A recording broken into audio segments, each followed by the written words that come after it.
What's good, baby? It's your boy Dale. I'm back in the saddle again. Our motto is to buy, build. We already bought it already, so we already own it, free and clear. Refinance to long-term debt, cash flow. That is the motto. Cliff, man, is that a pretty strong motto, man? What do you think? Man, the model is strong. Like, you're getting each piece of the invest, right?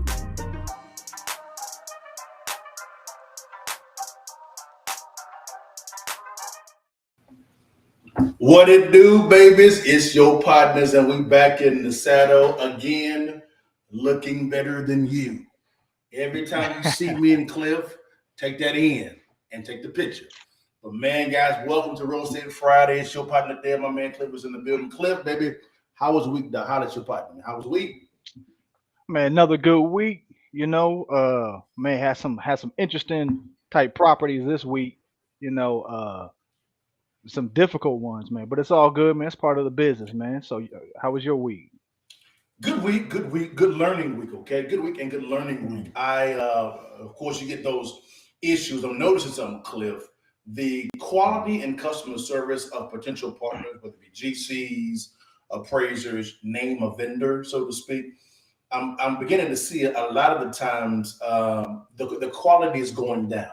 So people are more interested in a more one-sided transaction or an agreement versus a balanced agreement. So I've been having to kind of prepare for that in negotiating. And you know, I love negotiating. So don't get it twisted.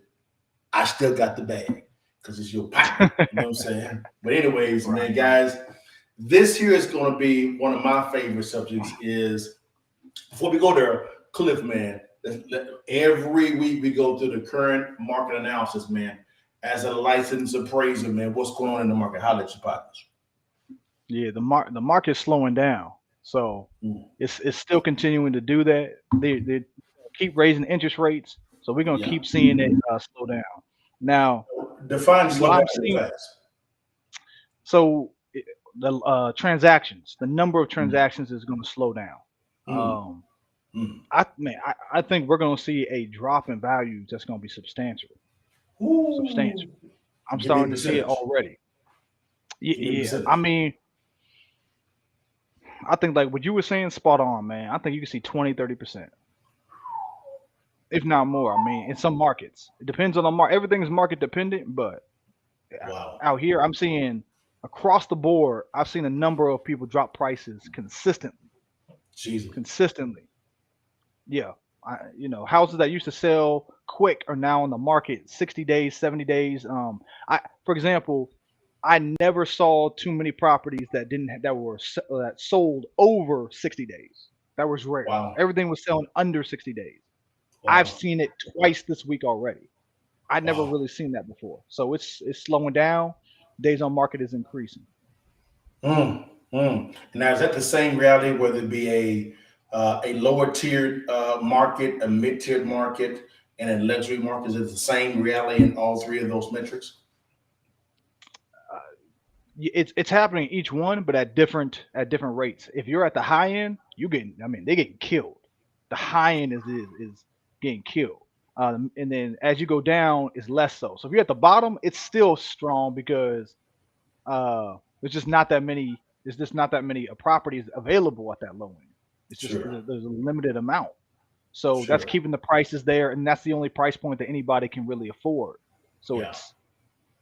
it's once you go up from there, it gets too unaffordable. So Yeah. the luxury is getting killed, middle market's getting killed, and lower end still prices are high. So it's Yes. crazy. Yes, we told you a correction is coming. This is not a theory for us. This is a reality. It's what we do every single day. This is how we feed our families. And so we're not spitting a theory because we read a book. We've read books, plenty of books. We took in a lot of classes, plenty of classes. We have real world experience in this thing that we apply every single day. So, man, that's kind of state of the market, guys. I agree with Cliff when it comes to the market. I don't need to add anything onto that thing. He hit it out of the park. So, Cliff, man, good work, guys. But man, let's go to the subject real fast, Cliff, man. I wanted to talk about this subject called subject to investing. Now, before we define it, let me let you know the reason why I want to talk about it. There was an article that came out, I believe it was in the Washington Examiner or the Wall Street Journal. I may be wrong on the publications, but it was talking about how in Europe, people are beginning, the rates are raising, right? They're rising. Mhm. And Europe is still printing even more money, even though they said they were going to print. Rates are rising.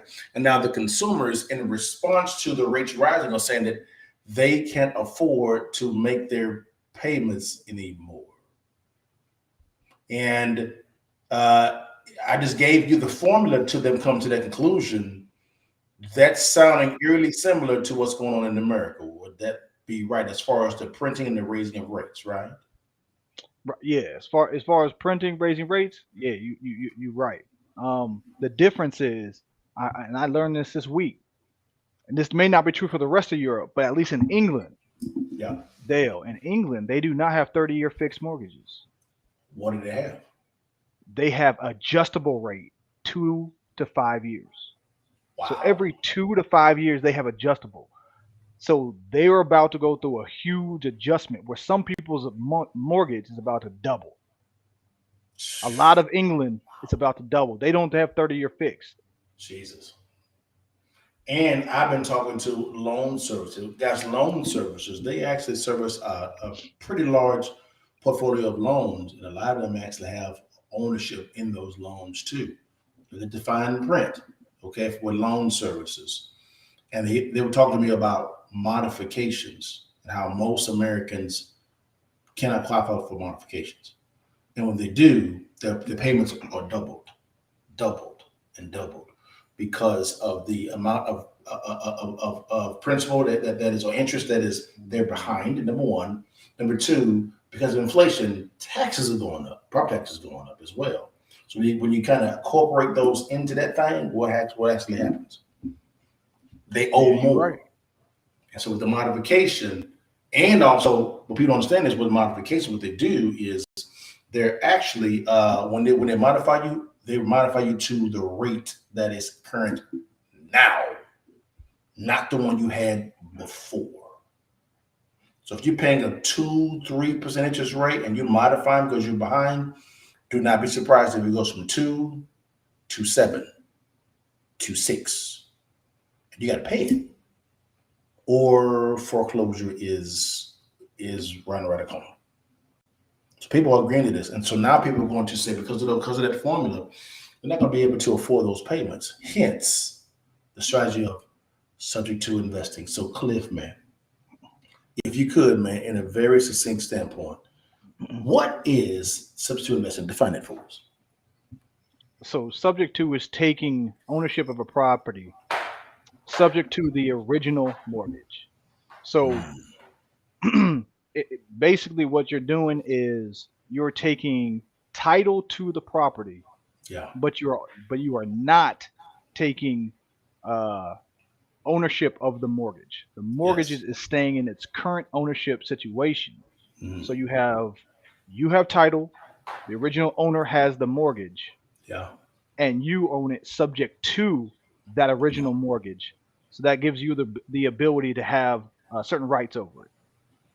Exactly. And another kind of short term for it is sub two. Hmm. Okay, sub two. You may hear that term out in the marketplace. But simply, as Cliff just said, is you're taking over the payments of someone else. Okay, you're taking ownership of the property subject to the existing financing standing in place. The existing financing is the current homeowner's rate and the principal loan amount. All right, it's very simple, very simple. Now, next question, Cliff. Why can a subject to transaction be a good solution? Oh man. So exactly the situation we in. So Mm, there's millions of people with interest rates that are lower than our current interest rate today.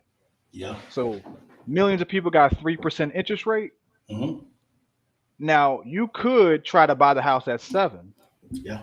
interest rate, which it is today, or you could Hmm. buy it subject to with the current Mm. interest rate at 3%. Mm. Sounds like a good So, solution to me. Cliff, so look, hypothetically, Hmm. person has a house.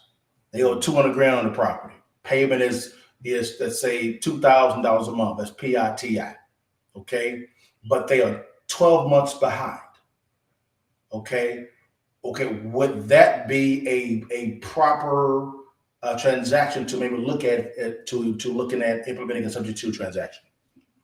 Yeah, yeah, because then you can solve that problem of having the behind payments and trade that and say if I solve that problem, then what I'm going to ask for is for it to Mm, be it to be transferred over, the title to be transferred over to me, keeping the yeah. current loan in place, and that's Yes, sir. that's the deal that you would make. Yes, sir. And also, guys, that works for if they're behind on payments, taxes. That's another one. Taxes is another one. Let me see. A lot of they can't sell the home, but on the market, days on market has been a long period of time. That's another way they can, so they can't sell it. Number four, they can also have to sell quickly, and they don't want to wait for it to be sold. So they'll look at a subject to transaction as a quick way to alleviate them of their responsibility. There's several different strategies you can actually look at to use for you to say, okay, this may be good for the subject to transaction type of solution. Okay, let's go to the next question, Cliff. Can you build a profitable business through subject to investing? Oh yeah, you can build a big old business on it. You got cash flow coming in, and Mm. you have limited liability. Yes, you can, guys. Put it like this, guys. I purchased, I believe, 8 subject to properties in one in Texas, 6 in Missouri, one I think believe 2 in North Carolina. So that's actually 9. I'm at 9. And guess how much money I paid for them? 0. They just I just took over ownership of the property, being subject to with the existing financing with the existing financing being in place. Now watch this. The rate on those mortgages, all of them were 2%. I was collecting Wow. 10%. I was making more than what the bank was making. And I had about 20 or 30% equity in the deal. So 30% times 9 properties, that's a nice amount of equity there. That could begin to leverage to do something else. That's with no credit, no nothing. This is a very strong type of strategy. And I believe moving forward, because of what Cliff kind of itemized out, this is going to be a very popular strategy if you know how to structure it right.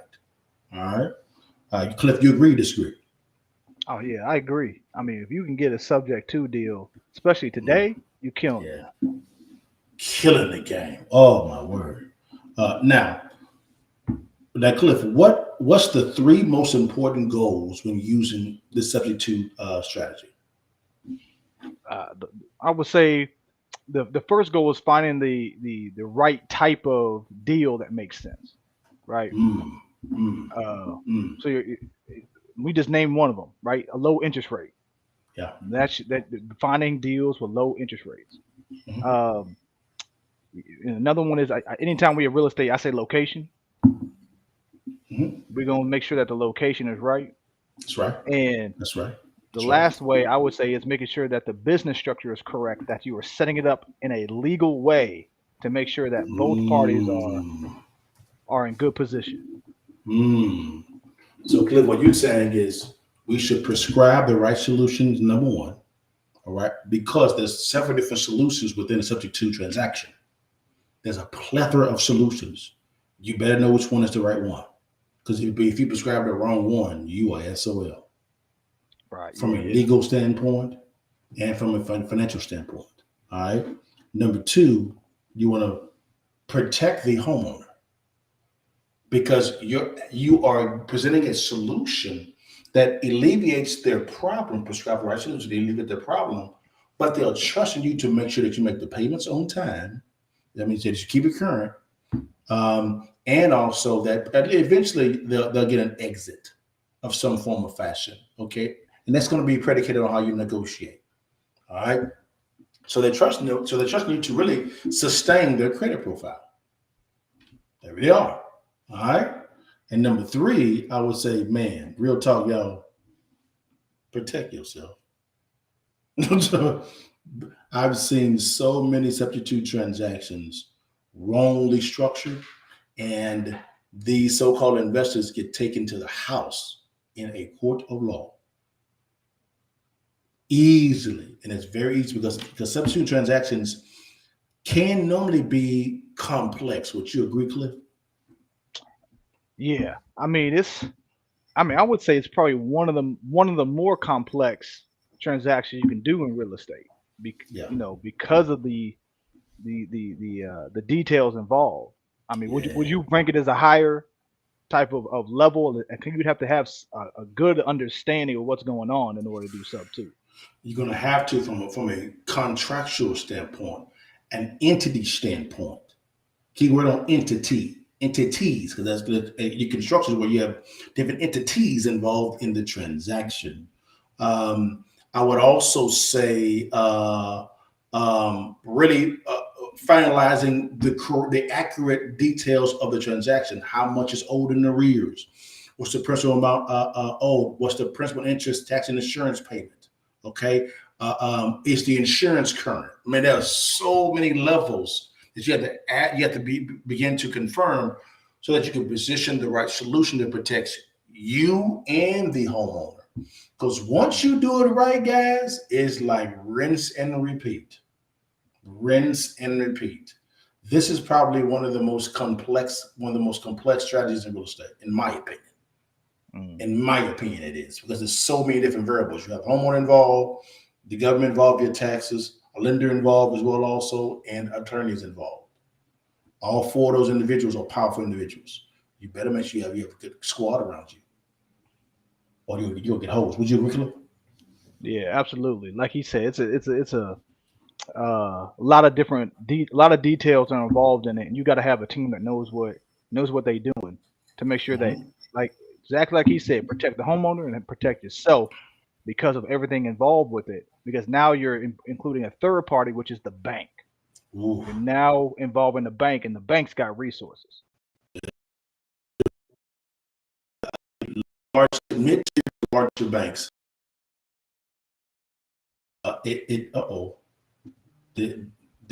Something happened. It stopped recording, Cliff. Will it stop? No. I actually no. It says it's recorded. Okay, I thought we had an issue. I had something come Okay. up, so we're all good. Don't worry about it. Kind of scared me a little bit, but it's all good. But guys, this protect yourself, man. You gotta do that. It can destroy you if you don't have it structured the right way. But Cliff, man, every week, man, we're doing this here, man, bro. We better ready to launch this thing on. Oh yeah, we ready to go. Let's do it. I'm ready. Ready to go, y'all, baby. We finalized the pricing, guys, making sure it looks good as far as transitioning on the videos. Make sure you got your manuals correct as well. We're getting the app as well. I add that as well. There's going to be an app on this as well. The app will probably come a little bit later. We want to get it out to you guys as well. And we set up the VIP community as well, guys. This is going to be, and one of the subjects is subject to investing. We go deep into this thing. And then Cliff, of course, you're talking about how to do what now. What are you teaching the course, Cliff? Right. It's basically how to find a deal in 90 days, right? And I'm teaching you the basics of everything you need to know. If you're starting off at the beginning and you're just trying to get a foothold in this situation, you're trying to get your foot in the door, and you've been listening, you've been on YouTube or wherever you're getting information, and you're just saying, hey, I need to figure out how most investors are finding and getting started in real estate and getting that basic information of what's going on, how do I do it, what do I need to say, and what am I looking for. That's the details I'm giving. Yes, sir. And then you have Jason Hanna as well, teaching on how to put together a power team. Guys, Cliff can tell you from an appraiser standpoint. Cliff, let me ask you this question from a power team standpoint. If you have three appraisers appraising the same property, will they come back with the same value on the properties? No. Now, why is that, Cliff? Because the definition of an appraiser is someone who is providing their opinion of value. That will be on when you receive your report, right? It's called 1004 in most cases. It will Yes. say on there, for legal purposes, this is an opinion of Yes. value. And in most appraisers report, they'll have that in there in writing several times. This is my Yes. opinion. If Yes. you don't like my opinion, get another opinion. There you go. There you go. Yo, Right. you got to understand the role of an appraiser. You got to understand the realistic context of how they operate. He said a key thing in there: opinion, which means it's different than yours. You know what I'm saying? Your opinion does not guide anything when it comes to an appraiser at all. You really can't have that mercy. Would that be right, Cliff? Yeah. I mean, there are parameters that we have to be between, right? That we have to Yeah. stick to. Yeah. So there is a framework that we have to follow, but Yeah. that framework can be broken Yep. if certain if information is not available, Yep. or if we believe that we're in the right to break that framework. So Yeah. as long as we can explain it clearly, we can break that framework too. So it's broad. It can be broad. Yes, it can, guys. Just want to make sure you guys understand why we went in the course over a power team, because that's where a lot of investors, they do not understand the roles of the players involved in real estate, so they begin to assume what those roles are, and then when that assumption is not accurate, what happens is you get frustrated and you get mad, and then you begin to lose partnerships. So it is, and to be honest with you, you go as far as your partnerships will take you in a lot of contexts, if that makes some sense. You know what I'm saying? Like for me, I won't go in on people that actually do me wrong. Why? I never know when I will need them again. I would correct them and say this is improper, but I don't. At times I don't sever the relationship unless it's a violation of some sort. Now I do have standards to where I don't want to do business with you at all. I've done it before. But it's important to understand the roles behind that. But guys, man, thank you for your time. I hope that we added some value to you guys for today. Thank you for your time, and we're gonna be at the same time next week, guys. To go over another strategy in real estate, guys. You guys have a good day. Click, want to say anything before we go be dope? Now, just back on what Jason was saying is so important is you got to have a team for everything. Like just a quick example: if I come across a deal, I'm I'm I'm I'm getting a question answer from Dale. I'm calling Yeah. my insurance company, and you know what? I can get it done quick Yes. because they've worked with me before. They know when I say I'm going to try to do something that I'm going to do it. Dale knows that too, Mhm. and so that having that team available, you don't have to go try to find new people. They're already with you. Yeah. And the thing about it is, Cliff, you're spot on, and you want to make sure you have trusted advisors that you know they ain't selling you some dog poop. You see what I'm saying? So, like for instance, we're doing 3 apartment complexes in 3 different states at the same time. Cliff, man, let's look at a GC. Let's look at a local appraiser. We need to get an appraiser to know exactly what's going on because these properties are vacant. And so Cliff, he's on that. And we need to scope work as well, man. So Cliff is already on that process, getting everything kind of ironed out and put together so we can know exactly where we are. We can begin to plan and move forward. That's part of having a good power team. It really is, guys. So you spot on. Guys, thank you so much for your time. God bless you. And we see you next week on our Real Estate Live, guys. We'll do over another strategy. God bless you. Have a good weekend. Peace. You, real estate investor. Hey, let me ask you a quick question. How much money could you make if you had access to an unlimited amount of capital to acquire your real estate with no credit check, strictly asset-based financing, and quick closings? My name is Liddell Buggs, president of 316 Capital. We are a residential and commercial real estate finance company. Click on the link below or swipe up to have someone from our staff contact you to assist you in closing your next real estate transaction.